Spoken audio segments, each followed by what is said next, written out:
So with only 18% women in the digital technology workforce across Scotland, it's right that we work with employers to try and change that.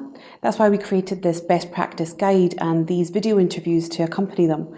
EQUATE Scotland has been commissioned by Skills Development Scotland and the Digital Skills Group to try and create some guidance for employers, because we know there's a lot of really great practice out there, but not enough people know about it. And we're a sector that's small enough to be able to learn from each other. So we hope that employers use this guide, that they work with us, they watch the videos, and that they share them around their offices. And the reason for that is because we know we need to radically increase the number of women who are in digital technology if we're going to remain globally competitive in Scotland. It's right for the Scottish economy, it's right for equality, and it's right for the creativity of the sector that we boldly take measures to increase the number of women studying and working in digital technology.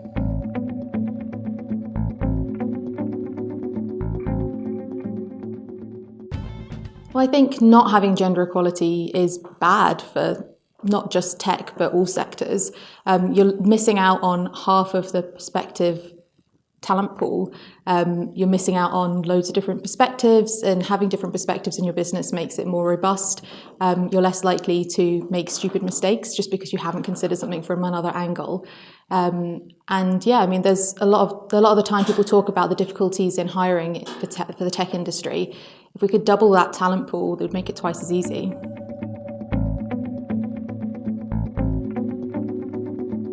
So I guess there's two parts to this really. There's the recruitment, the selection process that we go through, but there's also, once we have people in the workplaces, what do we need to do to retain them? From our recruitment perspective, a lot of this is awareness. We've got a lot of people going out into communities, to industry events, a lot of publicity, a lot of social media communication. I advertise in Sky as an employer, and as an employer who welcomes women into the workplace. Particularly with technology, we have a programme called Get Into Tech, which we've established in 2016. We've run that in Leeds and in London. Hopefully going to be doing the same in Scotland and Livingston soon. And this offers free training to women that allows them to get the skills that would then put them in the position of applying for a role within one of our technology teams. That's been very successful. We've put over 100 people through that. It's training that we provide free. And we basically take someone potentially with no background in technology to the point that they'll be comfortable within a technical assessment centre. It's the things like that in terms of attraction we think are really important. We're opening doors, hopefully, for people who would not previously maybe not have considered technology as an option. They can now consider it. The other aspect I mentioned earlier is, once we have people who are in the workplace, and clearly we have women in the workplace now, is we need to make that as good an environment for them to work in as possible.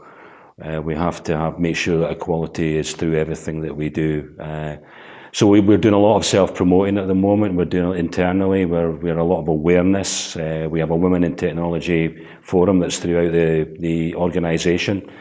We have joined up thinking on that. We have internal events that we run, specifically targeting career and development. We bring in external speakers and give a fresh perspective. People from other companies, other organisations, who can speak to actually our men and our women in Sky, and give them their view as to how they've progressed their career, and maybe some pointers as well.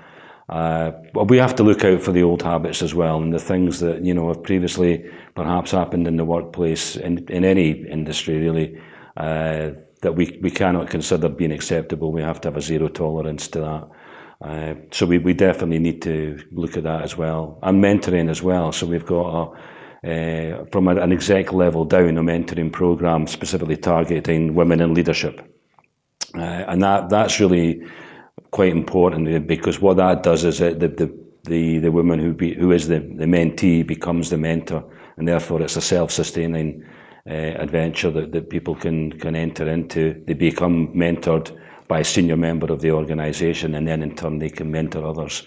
And these have all been very, very successful.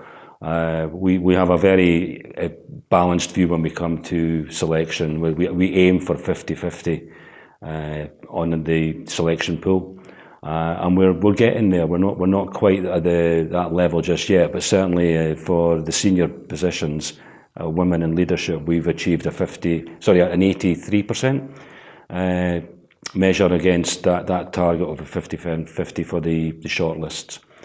So it's a long journey. It's going to be a long process, but I think we're doing a lot of the right things right now, and we just need to keep doing that. FDM are very proud in the initiatives that we take part in. We continue with that message that there are opportunities for women. For example, FDM have won many awards such as diversity in recruitment, which is very important, and also women in IT. FDM continue to raise awareness and spread the message that the digital technology sector needs women.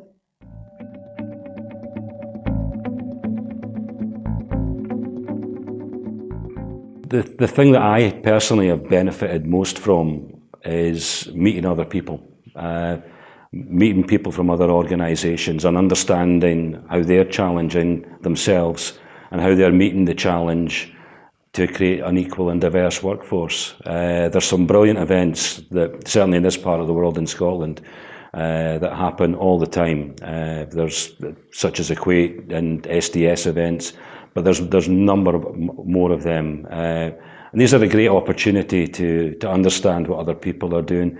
You understand more of the history as well, so when you hear the stories of what people have gone through to get to the point where they are in their career, and their views as to how we can change that going forward, it's a great sharing experience. So that definitely is one thing I would suggest people do, and promote it. Don't be ashamed of it. Be bold. To use a phrase that was on everyone's lips a few weeks ago. Be bold for change. This is the right thing to do, and don't feel that you have to dress this up as anything other than it's the right thing to do.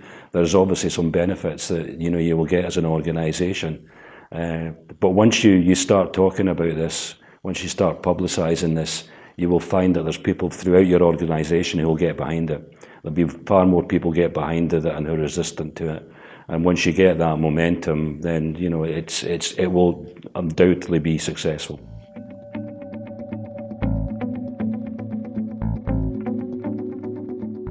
Having positive role models within organisations can be used to take out that message to primary schools, to secondary schools, and to undergraduates as well. Get out there and promote the message. This is a message that we have been promoting for many, many years, but we can't stop promoting it. We need to make sure that the message gains more traction. How we do that? How do we make females interested in technology? By stop telling them that they can't be interested in it. FDM's culture is diversity. FDM have now brought this culture to its Scottish headquarters in Glasgow.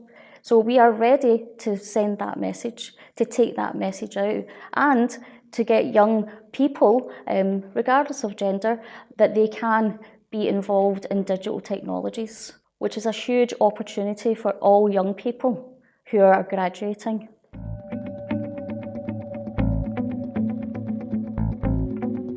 I think there's some little things that we can do. Things like blind applications when we're recruiting would make a huge difference, just to really help eliminate that unconscious bias. There's loads of studies that have been done to show that if you take the names off, different people will end up at interview stage, which I think is a really great move forward. There are certain sort of toxic practices that are just quite standard generally, like basing salaries on your previous salary, which just perpetuates gender pay gaps and other pay gaps. So there's lots of little things I think that we can do like that. Basic stuff like just getting other people to read through your job description, see what it looks like, see if that sounds like something people would want to apply for. Broaden the field where you're advertising jobs. Actually advertise jobs. A lot of the time, you get referred, someone gets referred by somebody who knows somebody who knows somebody. You're always going to get the same people if you're basing your applications on the same networks. If we decrease our talent pools by missing out 50% of the population, we're actually slowing down our capacity for innovation in the future. We're not going to keep making progress at the best rates that we can do. So we're really just slowing down the future of what we can bring, which is really exciting if we can tap into that.